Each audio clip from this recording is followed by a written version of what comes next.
Dando início ao módulo 1, o fio para entrar no labirinto. O fio de Ariadne é uma ferramenta, um caminho, um guia para que a gente consiga entrar no que eu chamo de labirinto da vida, num caminho, numa jornada de autoconhecimento. E essa jornada, ela requer uma compreensão um pouco mais ampla da nossa mente, do nosso inconsciente e a nossa aula de hoje, que vai falar do símbolo como uma linguagem. O uso de símbolos como linguagem é, na verdade, uma expressão da nossa alma quando a gente se movimenta em busca de uma sabedoria. A natureza, ela o tempo todo ela está se comunicando através de símbolos, mas essa linguagem que ela nos oferece de uma forma muito generosa, a gente tem que aprender um pouco da sua sabedoria. A natureza ela é muito sábia e, na verdade, o ser humano ele vem decifrando, ele vem aprendendo a decifrar códigos, a decifrar símbolos, como conta a nossa história, desde as épocas lá atrás, mais remotas, até os dias de hoje. Por essa razão, é muito nítido para mim a percepção de quanto a compreensão da linguagem dos símbolos é o impacto mais significativo da humanidade. Durante todo o processo evolutivo humano, foram os símbolos que contaram o nosso progresso, a nossa evolução.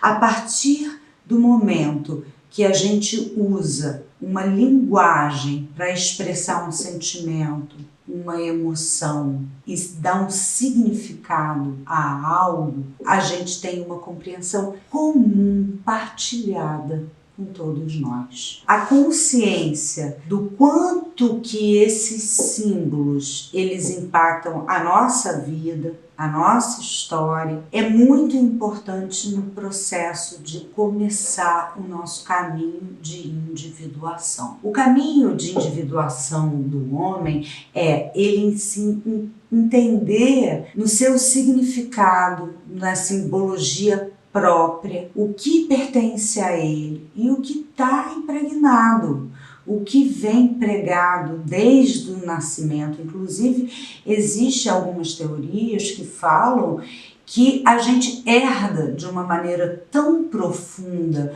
comportamentos que a gente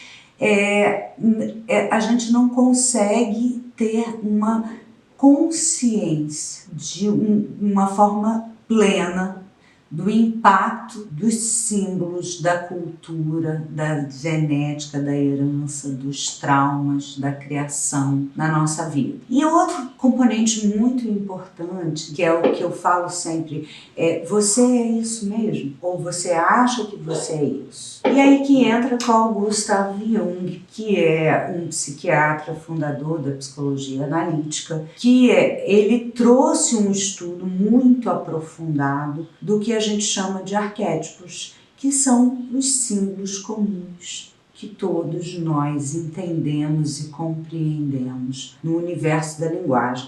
Se a gente imaginar na história da evolução da humanidade e a gente parar para pensar um pouco, quanto que o homem teria se desenvolvido se ele não tivesse criado meios de ter troca, que é o que a gente chama de comunicação com o outro, como que teria sido esse processo evolutivo? E aí, se a gente pensar dentro do contexto social e evolutivo, a maior evolução do homem está totalmente ligado à linguagem, porque é através da linguagem, hoje inclusive, uma linguagem que não tem mais distâncias, que o homem ele vai se sobrepondo e vai conseguindo construir cada vez mais ferramentas impensáveis que trazem todo o impacto no comportamento da humanidade. Então, se a gente parar para pensar,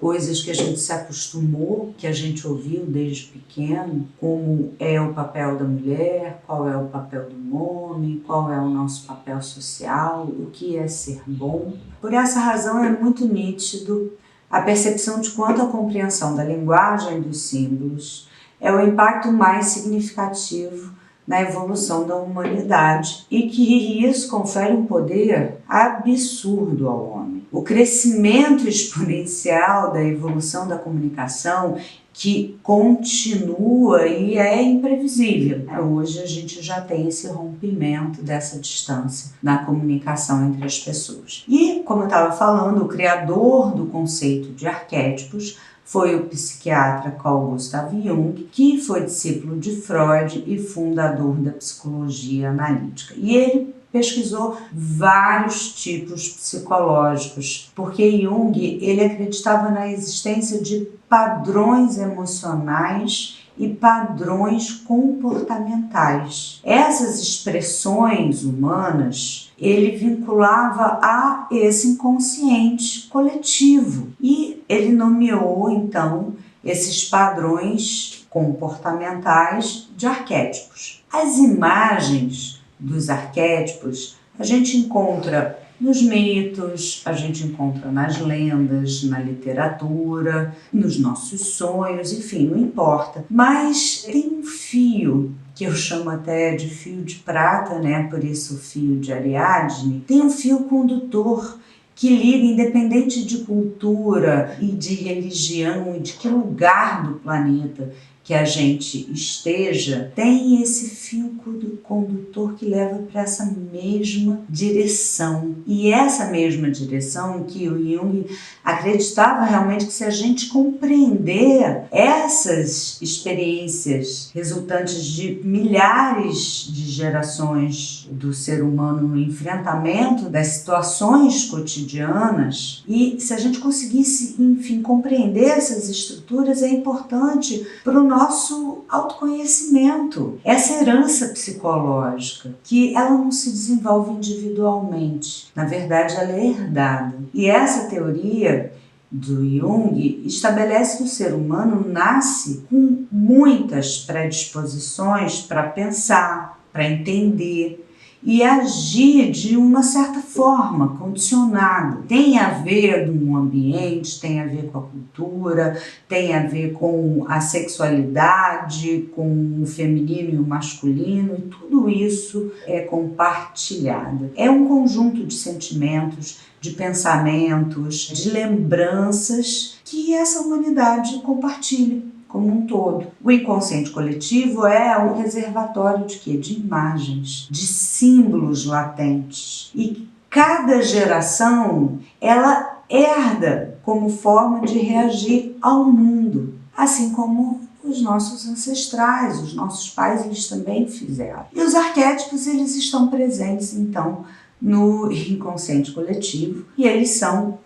universais. Eles estão presentes independente da cultura, né? Tem uma questão que é comum a todos nós. Entre os principais arquétipos, a gente pode falar dos conceitos de nascimento, de morte, de sol, de lua, de água, de fogo, de poder, de pai, de mãe. E após o nascimento, essas imagens pré-concebidas, elas são, lógico, aí sim, elas são desenvolvidas e moldadas conforme a nossa experiência individual, conforme cada um tem a sua experiência enquanto indivíduo. E uma coisa muito bacana que eu acho que o Jung acrescentou, e ele acreditava muito nisso, é cada indivíduo tem a sua realização pessoal como tarefa no processo de evolução da humanidade. É como a natureza, né? A árvore, a planta, não tem um ser vivo que habita esse conjunto de formas, cores, que não tem a sua função e que não tem uma relação. Cada animal ele está relacionado a cada mineral ou a cada planta.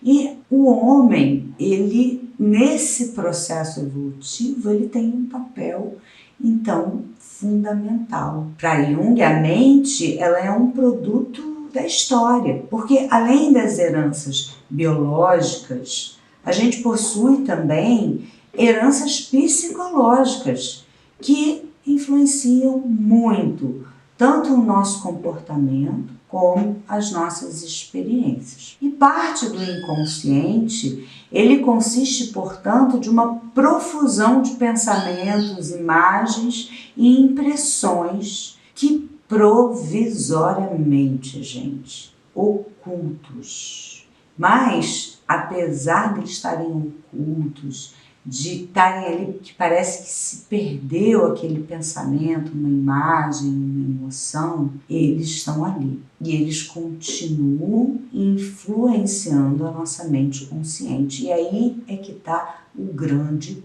pulo do gato. Esse conceito que Jung elaborou a partir da observação que tem muitos temas repetidos nas mitologias, nos contos de fada, na literatura universal, de todos os pacientes dele, né? Ele observou que essas imagens, elas apareciam e se relacionavam principalmente com situações comuns da existência humana. Todo ser humano, ele nasce, todo ser humano, ele precisa evoluir, aprender a andar, aprender a comer, aí é controle, né, sobre as suas necessidades, e a iniciação social, o relacionamento sexual e afetivo, as perdas. Então, todas essas situações, elas são comuns a todos nós. Existindo assim, já existe uma linguagem, que é a linguagem que eu chamo a linguagem dos arquétipos, que expressam essas situações típicas da existência humana, formando um substrato psíquico que é comum a todos nós, a toda uma humanidade. E a partir daí é que a gente começa a entrar, então, no processo do método Fio de Ariadne, onde a gente vai começar a percorrer o caminho da nossa individuação, através da jornada do herói, que é, sim, um padrão de comportamento universal, comum a todos nós. Mas antes eu quero apresentar para vocês um pouquinho dos arquétipos principais que Jung trouxe para a gente, o estudo da nossa personalidade, estão diretamente relacionados ao nosso inconsciente individual. Então, o arquétipo, ele acaba funcionando como uma forma da gente primeiro se identificar, né? Fala do viés da identificação, a partir do momento que você espelha um padrão de comportamento, que você se sente como pertencendo a um grupo, a um padrão, a uma identidade, e a humanidade, ela busca isso. E a outra questão é também modificar a realidade externa, cultural ou material. A energia não segue um fluxo livre, mas segue uma finalidade de desenvolvimento que é mais amplo, que visa o quê? Integrar o inconsciente e o consciente. Quando a gente consegue integrar o nosso inconsciente, né, com o nosso consciente, a gente ganha um poder fantástico de organização, de compreensão dos nossos padrões de comportamento e das nossas emoções. Então vamos conhecer um pouquinho agora os arquétipos centrais que Jung traz para a gente entender também um pouquinho do nosso comportamento. E esses arquétipos, eles estão dentro de todos nós, todos eles dentro de todos nós. A persona, esse arquétipo é a imagem que nós passamos de nós mesmos para as outras pessoas. A persona, ela não fala de uma forma perfeita, né? De uma forma perfeita de quem a gente é. Ela omite muitas vezes a nossa sombra. É um outro arquétipo que a gente vai falar depois. Então ela não revela todos os traços da nossa personalidade. Isso porque ela fica confinada à aparência social. Então ela constrói uma persona, uma personalidade para mostrar para o mundo apenas aquilo que ela deseja, que ela entende que é bom, que faz parte desse conjunto. O outro arquétipo é a grande mãe. O arquétipo da grande mãe, ele está relacionado aos comportamentos e às representações que foram feitas da figura materna ao longo do tempo, que eles podem ser positivos, podem ser negativos, dependendo muito, lógico, de como foi o nosso nascimento e a nossa relação com a nossa mãe. Isso tem uma importância muito grande. E a mãe, ela é vista tanto quanto uma fonte de vida, de aconchego, como também uma fonte de privação e de destruição. Então, essas duas compreensões do papel da mãe impactam gigantemente também o nosso comportamento. A sombra, que eu estava falando no arquétipo da persona, que é o arquétipo que consiste em características de nós mesmos que nós, evidentemente, escondemos das outras pessoas e, inclusive, muitas vezes de nós mesmos, né? Nós não a aceitamos. A gente então faz o que com a nossa sombra? A gente reprime no nosso inconsciente. Então, muitas vezes, dentro do nosso inconsciente, a gente tem reprimido esses arquétipos da nossa relação com a nossa mãe, o arquétipo que é o nosso papel, que a gente construiu para se apresentar à sociedade, e a nossa sombra, questões que não nos agradam de nós mesmos, do nosso comportamento, das nossas atitudes e dos nossos sentimentos e emoções, que a gente reprime e que a gente tenta ignorar e colocar essa sombra lá dentro do nosso inconsciente. Eu costumo falar que tudo que dói, a gente evita, né? Você tem um machucado, você evita tocar naquele machucado, justamente para evitar a dor. E Jung entendia que é necessário, inclusive, reconhecer essa característica para que a gente se tornasse uma pessoa inteira. E um passo importante dentro do nosso processo individual de desenvolvimento, lembra que eu falei?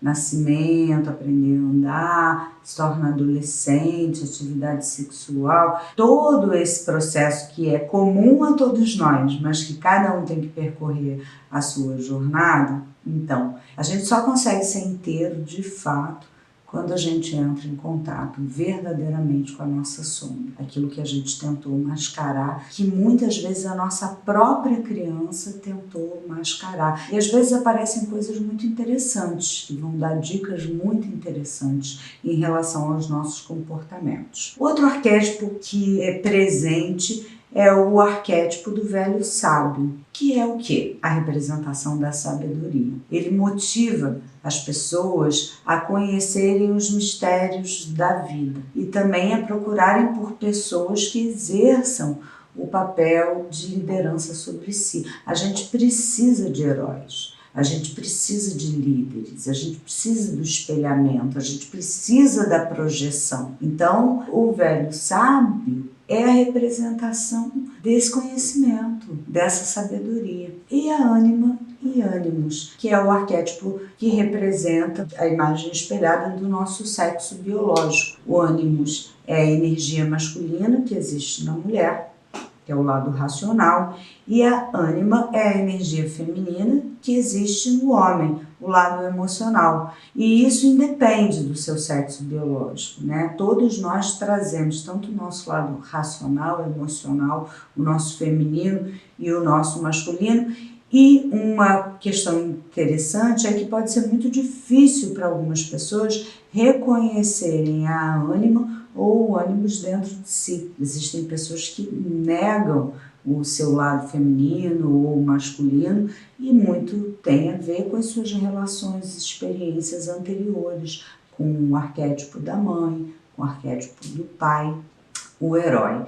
E aí a gente daqui a pouquinho vai falar da jornada do herói, né, que eu comecei a contar essa história e falar o quanto que esse processo de individuação está intimamente ligado à história, né, à jornada do herói de Campbell. Mas o arquétipo do herói é aquele que vence os seus objetivos, ou então ele é subjugado. Ele frequentemente busca, o herói, reprimir a própria sombra em prol de um objetivo maior, de alcançar algum bem para a sociedade. Então ele deixa de lado os medos, a sombra, as suas próprias dificuldades, a sua pequenez, porque ele tem uma jornada a cumprir, ele tem uma missão e ele se sente responsável e ele enfrenta, que a gente chama o labirinto da vida, no fio de Ariadne, de Minotauro, dragões, enfim, os seus dragões, e percorre o seu caminho. E o self? Gente, o self é uma tendência que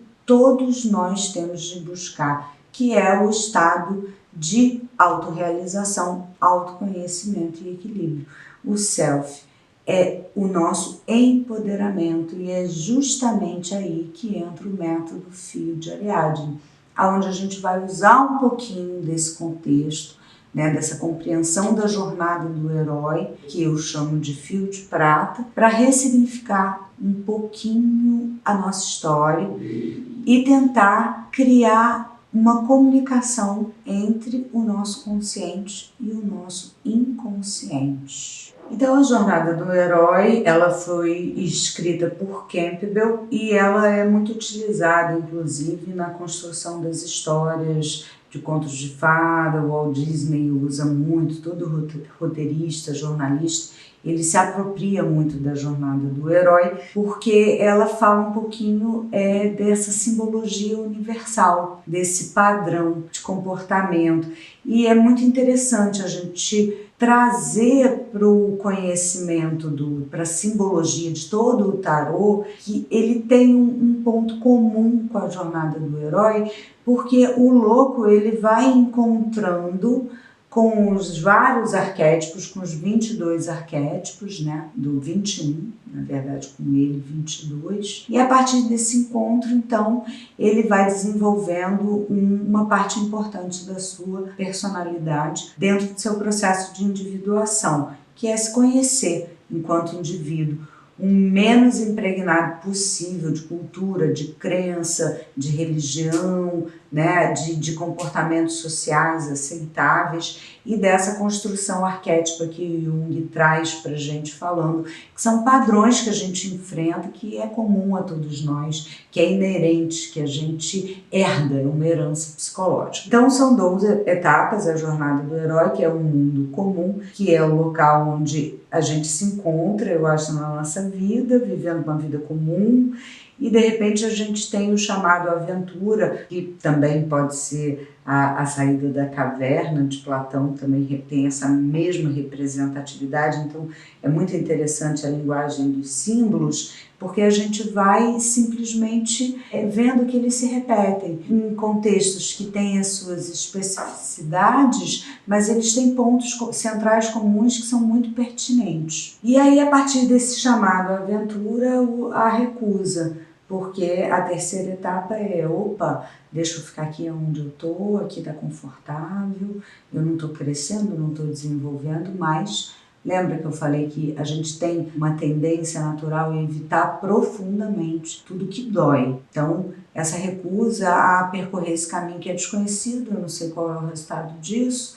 eu não sei se eu vou sentir dor, se eu vou sofrer, se vai dar certo, se vai dar errado. Então, essas 3 etapas, essa tríade primeira da jornada, é o mundo comum, o chamado, a aventura e a recusa do chamado. Depois o louco, então, ele encontra, que ele tem um encontro com o mentor, a travessia do primeiro limiar, quer dizer, ele a partir daquele certo ponto não tem mais como ele retroceder, é mais ou menos a história de ter acesso à luz, depois de estar vivendo anos dentro da caverna, tem como você voltar para aquela caverna escura, não se questionar. Então essa travessia desse primeiro limiar, ele fala exatamente o momento em que a gente vai encontrar alguns pontos que são cruciais dentro do nosso inconsciente, no impacto das nossas emoções, dos nossos comportamentos. E a partir desse ponto a gente não vai conseguir voltar a ser mais a mesma pessoa. Tem a parte de provações, dos aliados, dos inimigos, que também é comum, tanto emocionais, as provações, se a gente está querendo mudar um determinado comportamento, tudo no nosso entorno, no mundo atual, ele reforça esse comportamento, aquela atitude que a gente não quer mais. Então a gente passa por provações e a gente vai encontrar no meio do caminho tanto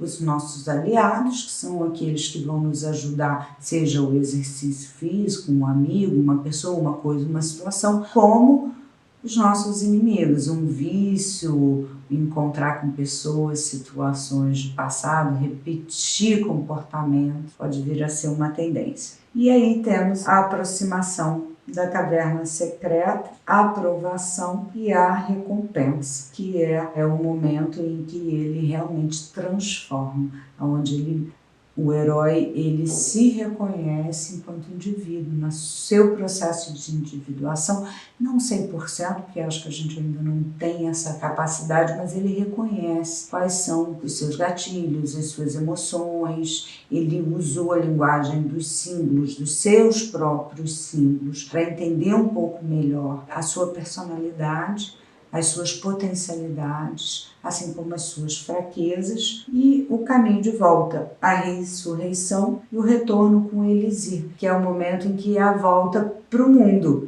onde todo esse processo de transformação vai impactar todo o entorno do herói, né? Ele não volta igual.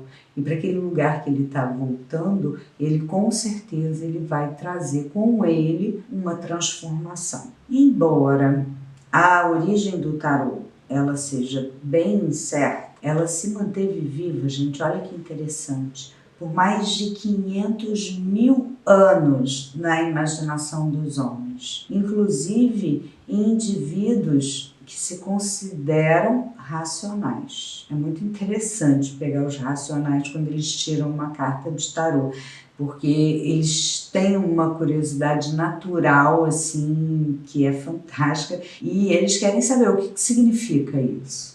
Talvez a razão disso pode ser porque as lâminas de tarô, elas na verdade não são ocultas, como muitas pessoas pensam, trazem aquele ocultismo, mas é ao contrário disso tudo. As lâminas de tarô, elas são a expressão da história evolutiva da humanidade. A gente se reconhece naquelas cartas, a gente reconhece aquele comportamento, aquela imagem, aquela simbologia, aquele símbolo. A nossa mente subjetiva reconhece a nossa ancestralidade na linguagem e ensinamento de cada arquétipo. E talvez essa seja a grande mágica do encanto do tarô. Após a Idade Média, lá na Europa Ocidental, ressurgiu aquele pensamento grego sobre o autoconhecimento, conhece-te a ti mesmo, com as imagens de deusas e deuses na arte da Renascença. No mesmo momento em que as mais antigas cartas de tarô, das quais nós temos assim um conhecimento mais formal, foram usadas. A Renascença também adotou um método, e isso tem muito a ver com o fio de Ariadne, o método fio de Ariadne, que é um método grego de sistemas de memorização, que foi inicialmente desenvolvido como uma espécie de chave pictórica para a meditação. Ela era utilizada como quando um indivíduo queria simplesmente lembrar um texto de um discurso, ou ele estava desejando experimentar um sentimento de ligação da alma com um universo maior, com a natureza. Então, esses sistemas, eles envolviam um estudo ou a meditação sobre uma série de imagens mágicas. Cada uma dessas imagens contém um símbolo e, por conseguinte, ela tem vários níveis de significado. E a meditação com essas imagens, ela destinava-se à recuperação da memória do mundo divino da alma. Gente, isso é de um poder, de uma capacidade de reprogramação fantástico, porque a partir daí, se a gente racionalmente trouxer os pontos que a gente precisa compreender, que estão ocultos no nosso inconsciente, que impactam hoje a nossa vida, quais são as nossas emoções, ansiedade, medo, procrastinação, que estão lá no nosso inconsciente, atravancando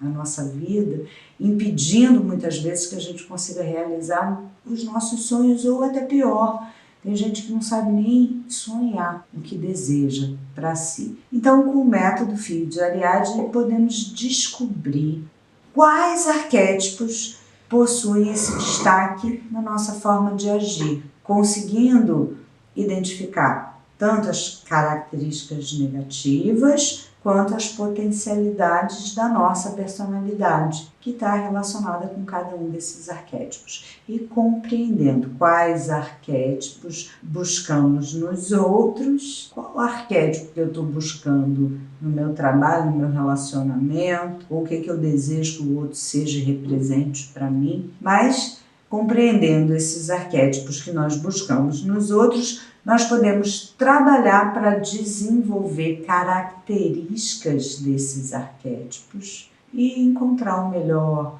equilíbrio no nosso relacionamento. Um outro detalhe muito importante é a abordagem do método. Ele fala de um conhecimento presente. Ele é um método de compreensão de conflito, de solução de um problema. É o significado do Fio de Ariadne. É a gente se debruçar sobre uma situação que você vai trazer para a sua mandala, sobre várias óticas, para o quê? Para que você possa solucionar um conflito. E ele é muito mais a compreensão desse conflito do que um método adivinhatório em relação ao futuro. Sendo que, mesmo é uma coisa previsível, se nós alteramos o nosso comportamento, automaticamente a gente também vai alterar o nosso futuro, Mas isso não é por uma questão de adivinhação, e sim por consequência do nosso próprio ato. Então, tudo que acontece na nossa vida, a premissa central dessa aula que você precisa entender é: nem tudo é o que você acha que vê. E segundo, você é responsável por absolutamente tudo o que está acontecendo na sua vida aqui e agora, no momento presente, e você pode modificar ela hoje. Para isso, você tem que estar disposto a olhar para questões que talvez não sejam muito fáceis, mas que vão te dar grandes oportunidades. Beleza?